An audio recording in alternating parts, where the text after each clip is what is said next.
भारतीय जनता दल का अगला अध्यक्ष तेजस्वी जी की बेटी होगी या बेटा होगा। अब वह 25 साल लगे 30 साल लगे, वो अलग घोटालेबाज है जिनको लगता है कि अब कांग्रेस की बात करें। जिस तरह से अनुसूचित जनजाति के पैसे को उन्होंने अपने नेताओं के लग्जरी गाड़ियों को खरीदने में खर्च किया है, वह लोग किस मुंह से नीति आयोग आकर गरीबों के लिए मांगते हैं। भारतीय जनता पार्टी में यह परंपरा है, हर 3 वर्ष में अध्यक्ष बदला जाता है। परंपरा नहीं, इसका हम कठोरता से पालन करते हैं और इसके साथ ही एक व्यक्ति एक पद का भी कठोरता से पालन करता है। पश्चिमी चंपारण के भाजपा सांसद व पूर्व प्रदेश अध्यक्ष संजय जायसवाल ने दिलीप जायसवाल के प्रदेश अध्यक्ष पद पर मनोनयन को लेकर खुशी जाहिर की है। वहीं नीति आयोग की बैठक का बहिष्कार करने वाले मुख्यमंत्रियों पर जमकर निशाना साधा है। संजय जायसवाल ने कहा कि जो घोटालेबाज है वह किस मुंह से नीति आयोग की बैठक में शामिल होंगे। सांसद व पूर्व भाजपा प्रदेश अध्यक्ष संजय जायसवाल ने नीति आयोग के बैठक का बहिष्कार करने वाले कांग्रेसी मुख्यमंत्री के अलावा अन्य मुख्यमंत्रियों पर निशाना साधते हुए कहा कि नीति आयोग बहुत सी योजनाओं को बनाता है और यह बहुत अच्छी परिपाटी है। अब रेलवे को देख ले, पहले जब रेलवे बजट आता था तो रेलवे के विकास के लिए केवल 10 से 15 हजार रुपए पूरे देश को मिलता था। आज 20,000 करोड़ केवल बिहार में रेलवे के विकास को मिला है। यह 60,000 करोड़ में शामिल नहीं है। नीति आयोग में यह तय करता है कि हर स्थान पर क्या विकास होना चाहिए। कांग्रेस की बात करें तो जिस तरीके से अनुसूचित जनजाति के पैसे को अपने नेताओं के लग्जरी गाड़ी खरीदने के लिए खर्चा किया जाता है, जो घोटालेबाज है वह किस मुंह से नीति आयोग की बैठक में शामिल होकर गरीबों के हित के बारे में बात करेंगे। दरअसल पश्चिमी चंपारण के सांसद व पूर्व भाजपा प्रदेश अध्यक्ष संजय जायसवाल मोतिहारी में एक कार्यक्रम में शामिल होने आए थे। यहां उन्होंने एक मॉल का उद्घाटन किया। उसके बाद आयोजित संवाददाता सम्मेलन को संबोधित किया।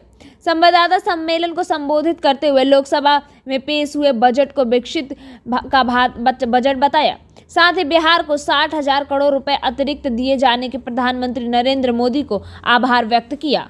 सरकार का तीसरे कार्यकाल का जो बजट है उसमें बिहार को 60,000 करोड़ से ज़्यादा की राशि अलग से दी गई है।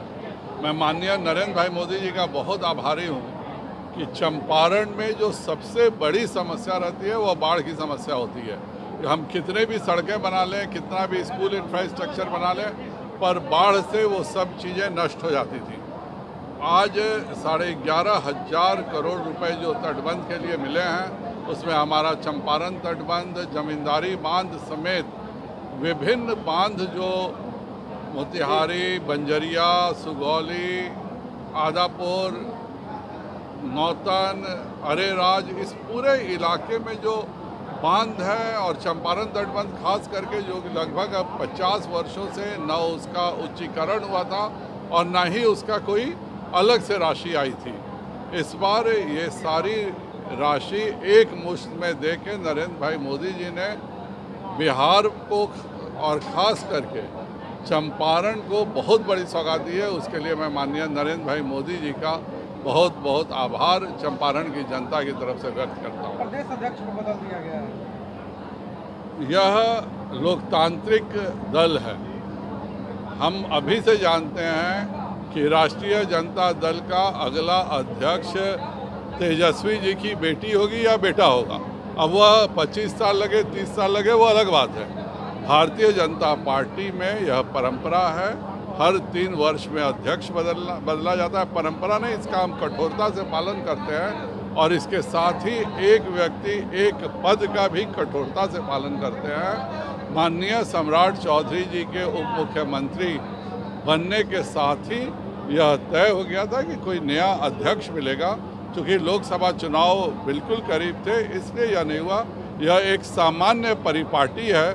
इस देश में एक पद और एक व्यक्ति के नियम भाजपा बिल्कुल मजबूती से लागू करती है।